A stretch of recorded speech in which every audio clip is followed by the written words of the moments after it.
কোচবিহারে গুলিবিদ্ধ তৃণমূল নেতা, বাড়ির সামনে হাঁটাহাঁটির সময় গুলিবিদ্ধ তৃণমূল নেতা। দিনহাটার কোয়ালিদহ এলাকার ঘটনা। আমাদের সঙ্গে রয়েছেন প্রতিনিধি রাজেশ। রাজেশ, ঠিক কি ঘটনা ঘটেছে? গতকাল রাতে বাড়ির সামনে হাঁটছিলেন তৃণমূল নেতা মিঠুন রাজভর। অভিযোগ, সেই সময় দুষ্কৃতীরা গুলি চালায় এবং এই ঘটনা ছড়িয়ে পড়তে এলাকায় কিন্তু ব্যাপক চাঞ্চল্য ছড়িয়ে পড়ে। এরপর ওই তৃণমূল নেতাকে প্রথমে দিনহাটা মহকুমা হাসপাতালে এবং পরবর্তীতে কিন্তু কোচবিহারের একটি বেসরকারি হাসপাতালে ভর্তি করা হয়েছে। তিনি এখন সেখানেই চিকিৎসাধীন।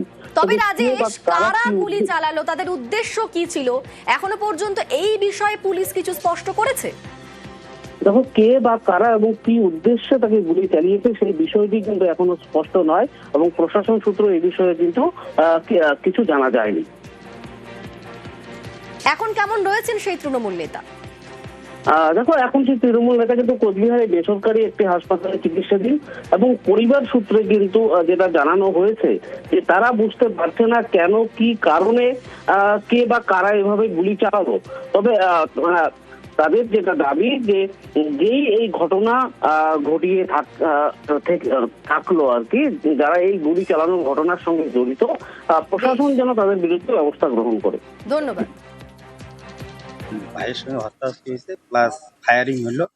পরে আমাকে একজন ফোন করলো এরকম এরকম ঘটনা। পরে দিনহাটা হসপিটালে আমি গেলাম। কটা গুলি কোথায় লেগেছে? একটা গুলি এখানে লাগছে আর একটা গুলি এখানে। আপনার ভাই কোন পার্টি করতো? টিএমসি। কোনো শত্রুতা বা কিছু? কি মনে হয়, মানে গুলিটা কারা চালাতে পারে? এখন এটার তো আমি বলতে পারি না এখন কে চালাতে পারে। নিউ টাউনে সোনা ব্যবসায়ী খুনে অভিযুক্ত রাজগঞ্জের বিডিও, তিনি মাস্টারমাইন্ড, তিনি অপরাধে মুখ্য ভূমিকা নিয়েছেন। কড়া মন্তব্য কলকাতা হাইকোর্টের বিচারপতি তীর্থঙ্কর ঘোষের। নির্দেশে তিনি লিখেছেন, যার নেতৃত্বে গোটা ঘটনা ঘটেছে তাকে আগাম জামিন দেওয়া হলে সেটা বিচারের সঙ্গে প্রহসন হবে।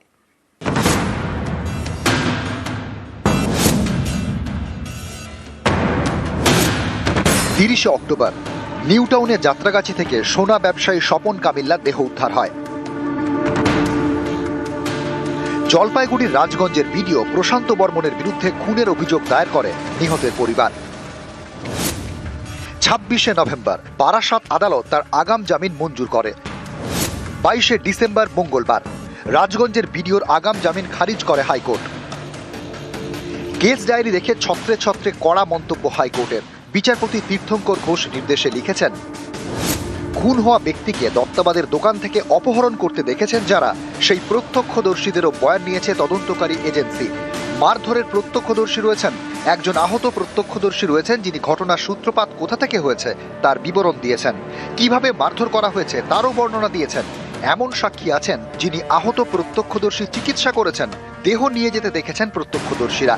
যে সিসি ক্যামেরা ফুটেজ আছে তা প্রত্যক্ষদর্শীদের বয়ানের সঙ্গে সামঞ্জস্যপূর্ণ।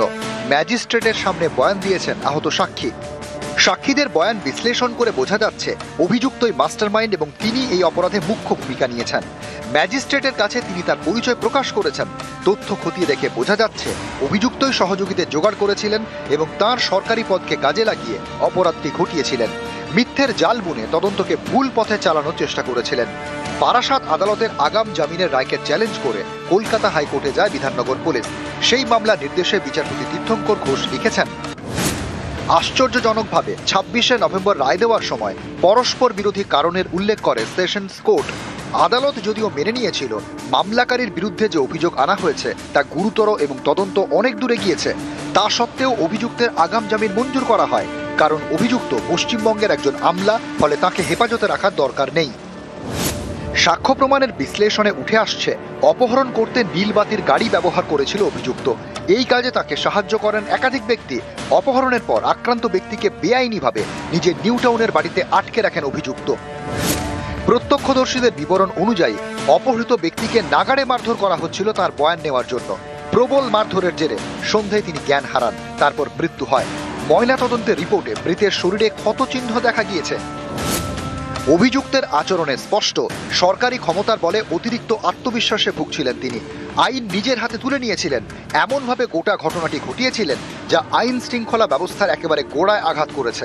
সহযোগীরা হেফাজতে, আর যার নেতৃত্বে গোটা ঘটনাটি ঘটেছে তাকে যদি আগাম জামিন দিয়ে দেওয়া হয় তাহলে সেটা বিচারের নামে প্রহসন হবে, তাও শুধুমাত্র এই কারণে যে তিনি একজন WBCS অফিসার। বোঝাই যাচ্ছে তদন্ত প্রক্রিয়াকে বেলাইন করার চেষ্টা করেছিলেন অভিযুক্ত, কিন্তু বিমানের টিকিট এবং বিমান সংস্থা দেওয়া তথ্যে স্পষ্ট ঘটনার পর অভিযুক্ত এবং তার সহযোগীরা উত্তরবঙ্গে পালিয়ে গিয়েছিলেন। কোনো জঘন্য অপরাধের মামলায় আগাম জামিন বা জামিনের আবেদনের ক্ষেত্রে বেশ কিছু বিষয় খতিয়ে দেখে আদালত।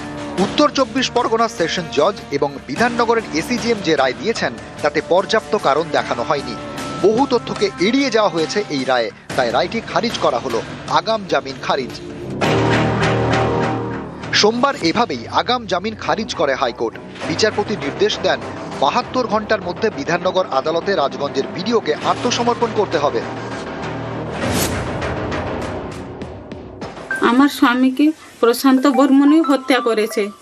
আমি হাইকোর্ট করেছিলাম, হাইকোর্ট পরে আম কাকু সে ধমকা চমকা করলো, হাইকোর্ট পরে ও জামিন খারজ হয়েছে, তেণু করি হাইকোর্টকে ধন্যবাদ। রাজগঞ্জের বিডিও প্রশান্ত বর্মন, তার এমনই দাপট যে এখনো রাজগঞ্জের কেউ তার বিরুদ্ধে ক্যামেরার সামনে মুখ খুলতে নারাজ।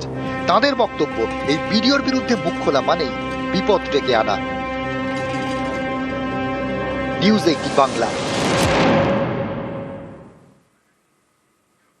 গঙ্গার পাড়ে প্রায় 50 বিঘা জমি, সেখানেই শয়ে শয়ে ম্যানগ্রোভ একোপ। এই জমির পাশেই কুলতলি তৃণমূল ব্লক সভাপতির বাড়ি। তার বিরুদ্ধে ম্যানগ্রোভ কেটে মাছের ভেড়ি তৈরির অভিযোগ।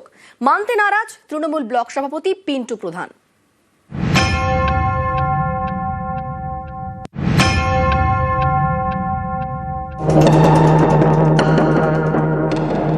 সুন্দরবনের ম্যানগ্রোভ প্রাকৃতিক দুর্যোগ বারবার ঢাল হয়ে দাঁড়িয়েছে। কলকাতা সহ দক্ষিণবঙ্গের বিস্তীর্ণ এলাকার রক্ষাকর্তা। দক্ষিণ 24 পরগনার কুলতলিতে সেই ম্যানগ্রোভে দেদার কোপ।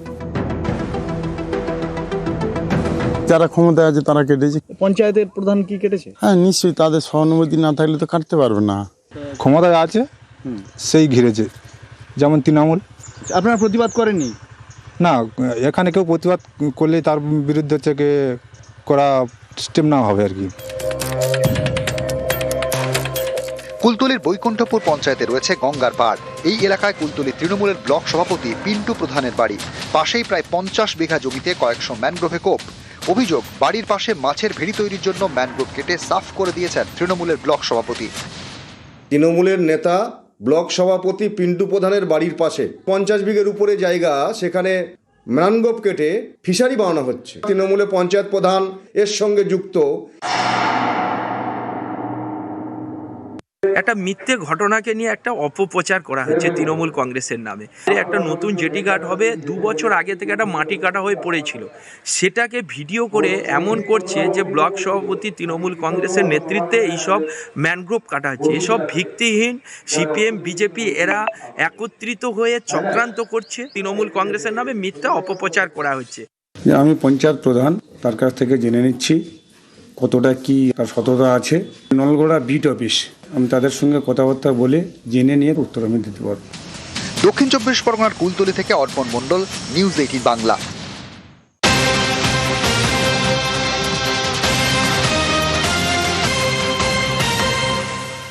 বালি মাফিয়ার দৌরাত্ম্যে অতিষ্ঠ প্রতিবাদে ঝাড়গ্রামের বিনপুরে পথ অবরোধ।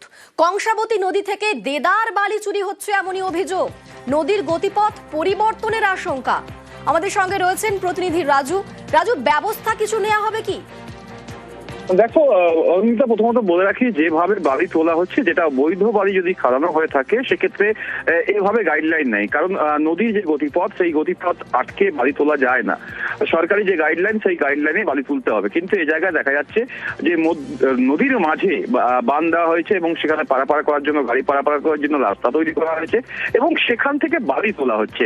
আর যে পথ দিয়ে যাচ্ছে, গ্রামবাসীদের সব থেকে বেশি সমস্যায় পড়তে হচ্ছে এই বালি গাড়ির দৌরাত্ম্যে, যার জন্য তারা বারবার স্থানীয় যে প্রশাসন তাদেরকে জানিয়েছিলেন, এবং তারপরেও যখন কর্ণপাত না হয় সেক্ষেত্রে গ্রামবাসীরা রাস্তা অবরোধ করেন। তাদের যে দাবি তাতে হচ্ছে যে নদীপথকে আটকানো হয়েছে সেই নদীপথ খুলতে হবে, কারণ নদীপথ যদি পরিবর্তন হয় তাহলে এই যে মেটাল গ্রামটি রয়েছে নদীর পার্শ্ববর্তী এলাকায়, সেক্ষেত্রে সেই গ্রামের মানুষের সব থেকে বেশি সমস্যা হবে, কারণ বর্ষাকালে নদী নিজের গতিপথ হারিয়ে এই গ্রামের দিকেই ধেয়ে আসবে। এর আগেও দেখা গেছে বেশ কয়েকটি বাড়ি নদী গর্ভে চলে গেছে।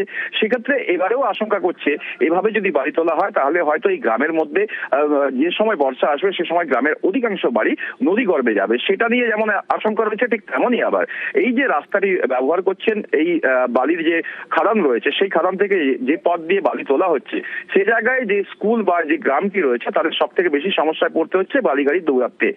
তাদেরকে বলাও হয়েছিল যে নির্দিষ্ট একটা নিয়ম মেনে বা এই রাস্তাটিকে ঠিক করে তারা যদি যাতায়াত করে তাহলে তাদের কোনো সমস্যা নেই। আবার অপরন্ত আরেকটি যেটা বড় সমস্যা, এখানকার যে মানুষজন রয়েছেন তাদেরকে জীবিকা হচ্ছে নদী থেকে মাছ ধরা, কারণ এরা জেলে পরিবার সবর। সেক্ষেত্রে তাদের যে তাদের প্রতিনিয়ত যে নিত্য প্রয়োজনের জন্য যে সংসারের যে কাজ সেই কাজের মধ্যে তারা 12 মাসে হয়তো 3 মাস নামাল কাটেন বিভিন্ন জমিতে, এবং অধিকাংশ সময় নদী থেকে মাছ ধরে তারা জীবিকা অর্জন করে। সেই জায়গা থেকে তাদের জীবিকায় একটা ব্যাঘাত হচ্ছে, কারণ নদীর গতিপথ আটকালে নদীতে মাছ আসছে না, তারা তাদের নিজের উপার্জন পাচ্ছে না, সেটা দিয়েও তাদের একটা সমস্যা রয়েছে। সমস্যায় পড়েছেন তারা। ধন্যবাদ রাজু।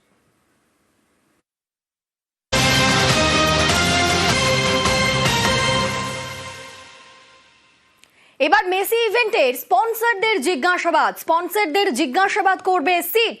6টি সংস্থাকে তলব করেছে তদন্তকারী দল। আমাদের সঙ্গে রয়েছেন প্রতিনিধি অনুপ। স্পন্সরদের জিজ্ঞাসাবাদে কোন বিষয়টা মূল ফোকাস করছেন তদন্তকারীরা?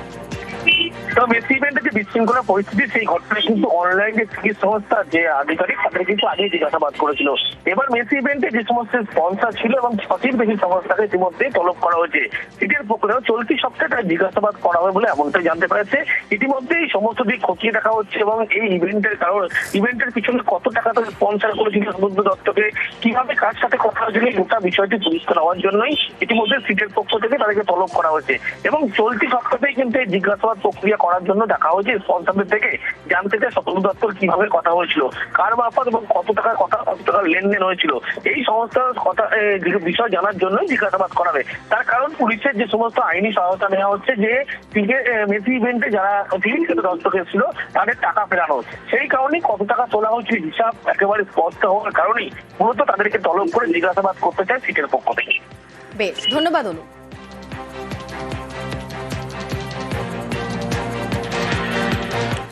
দক্ষিণবঙ্গে শীতের আমেজ, তবে বড়দিনে এই শীতের আমেজ আরও বাড়বে। গোটা রাজ্যে পারদ পতনের পূর্বাভাস।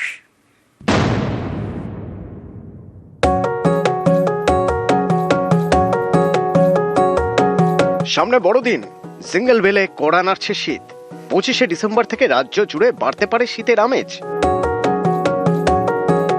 আগামী 7 দিনেই পশ্চিমবঙ্গের সমস্ত জেলাতে শুষ্ক আবহাওয়া থাকবে।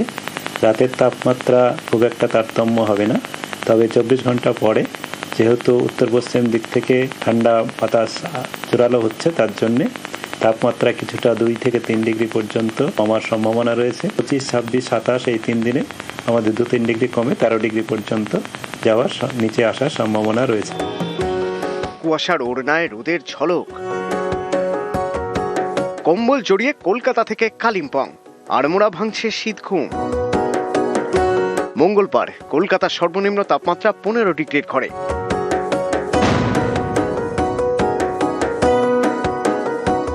আগুনে হাত সেঁকছে পুরুলিয়া, তাপমাত্রা 11 ডিগ্রির আশপাশে। বাঁকুড়ায় বইছে ঠান্ডা হাওয়া, সোয়েটার মাফলার জড়িয়ে লালমাটির জেলা উষ্ণতা পেতে চায় চুমুক। শীতে জবুথবু উত্তর, কুয়াশার চাদরে এক ফালি রোদ। দার্জিলিং দাঁড়িয়ে 7 ডিগ্রিতে।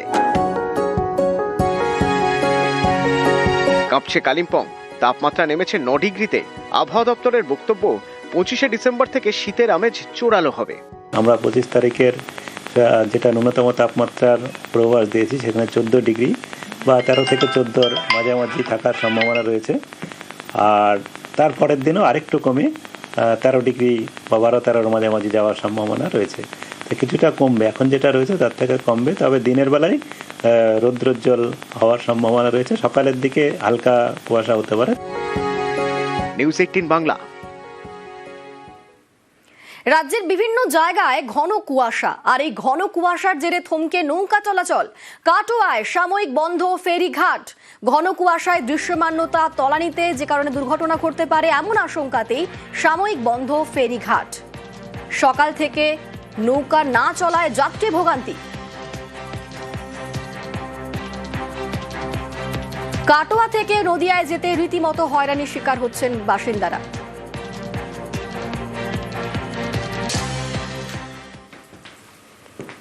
এখানে এসে দেখছি যে কুয়াশার জন্য সব বন্ধ আছে, তাই এদের খোলার জন্য বলছি, এরা বলছে কুয়াশা না ছাড়লে নৌকা ছাড়বে না। অপেক্ষা করছি কখন যে ঘাট খুলবে ঠিক বুঝতে পারছি না। সকালবেলা এসে দেখছি ঘন কুয়াশা, প্রশাসনের নির্দেশে আমরা ঘাট চলাচল বন্ধ রেখেছি। কুয়াশা যতক্ষণ না কাটবে ততক্ষণ আমরা ফেরি চলাচল করতে পারবো না, দুর্ঘটনা ঘটে যেতে পারে। রাজ্যে এখন শীতের মরশুম, আর তারই সঙ্গে ফেস্টিভ সিজন। আগামীকাল বড়দিনে নিরাপত্তায় নজর রাখা হচ্ছে। পার্ক স্ট্রিটে প্রায় ১৫০০ ফোর্স মোতায়েন। গির্জা, বো ব্যারাক, নিউ মার্কেট, শপিং মলে বাড়তি নজর। ঠিক কিরকম ব্যবস্থা করা হয়েছে, আমাদের সঙ্গে অমিত রয়েছে, বিস্তারিত বলবে অমিত। দেখো, বড়দিন উপলক্ষে কলকাতা পুলিশের তরফে শহর কলকাতার নিরাপত্তায় বিশেষ নজর বা বাড়তি নজরদারি কিন্তু শুরু হচ্ছে বিকেল থেকে। সেক্ষেত্রে পার্ক স্ট্রিট এবং সংলগ্ন এলাকায় যেহেতু বিপুল জনসমাগম হয়, সেক্ষেত্রে পার্ক স্ট্রিটকে বিভিন্ন জোনে ভাগ করা হচ্ছে এবং সেখানে প্রায় ১৫০০ নিরাপত্তারক্ষী বা পুলিশ কর্মী সেখানে মোতায়েন করা হবে নজরদারি চালানোর জন্য। ডেপুটি কমিশনার র্যাঙ্কের অফিসার থেকে শুরু করে assistant commissioner, inspector, sub inspector, এই সমস্ত র্যাঙ্কের অফিসাররা যেমন সেখানে ডিউটিতে থাকবেন। এবং একই সঙ্গে কলকাতা পুলিশের উইনার্স বাহিনী, অর্থাৎ মহিলাদের নিরাপত্তার জন্য যে বিশেষ উইনার্স বাহিনী রয়েছে তারাও কিন্তু সেখানে মোতায়েন করা হবে। এছাড়া বিভিন্ন জায়গায়, বিশেষ করে দর্শনীয় স্থান, শপিং মল, নিউ মার্কেটের মতো জায়গা, এই সমস্ত জায়গাতে তারা স্কুটিতে চেপে তারা নজরদারি বা টহলদারি চালাবে। এছাড়া বিপুল যেহেতু প্রচুর সংখ্যায় জনসমাগম হয় পার্ক স্ট্রিট এলাকায়, সেক্ষেত্রে ড্রোনের মাধ্যমে নজরদারি চালানো হবে। ওয়াচ টাওয়ার করা হয়েছে, কিউআরটি থাকছে এবং পুলিশ অ্যাসিস্ট্যান্ট বুথও করা হচ্ছে। বিভিন্ন জোনে ভাগ করা হয়েছে এই ভিড় নিয়ন্ত্রণ করার জন্য। এবং যানবাহন চলাচলের ক্ষেত্রেও বেশ কিছু বিধিনিষেধ আরোপ করা হচ্ছে কলকাতা পুলিশের তরফে। সেক্ষেত্রে আজকে বিকেল ৪টে থেকে ২৫ তারিখ ভোর ৪টে পর্যন্ত, আবার ২৫ তারিখ বিকেল ৪টে থেকে যতক্ষণ না ভিড় কমছে বা জনসমাগম কমছে ততক্ষণ পর্যন্ত পার্ক স্ট্রিট এবং সংলগ্ন যে রাস্তাগুলো, বিশেষ করে ময়দানে যে রাস্তাগুলো রয়েছে, সেখানে ভারী যান চলাচল নিয়ন্ত্রণ করা হবে এবং বন্ধ রাখা হবে। এছাড়া পার্ক স্ট্রিটে ভিড় যখন থাকবে, ভিড়ের উপর বিবেচনা করে যান চলাচল নিয়ন্ত্রণ করা হতে পারে, তা কিন্তু তখনই সিদ্ধান্ত নেবে কর্তব্যরত যারা ট্রাফিক অফিসার যারা থাকবেন সেইভাবেই। বেশ, ধন্যবাদ অনু। বড়দিনের ট্রাফিক নিয়ন্ত্রণ ২৪শে ডিসেম্বর, ২৫শে ডিসেম্বর বিকেল ৪টে থেকে ভোর ৪টে পার্ক স্ট্রিট সংলগ্ন এলাকায় যান নিয়ন্ত্রণ।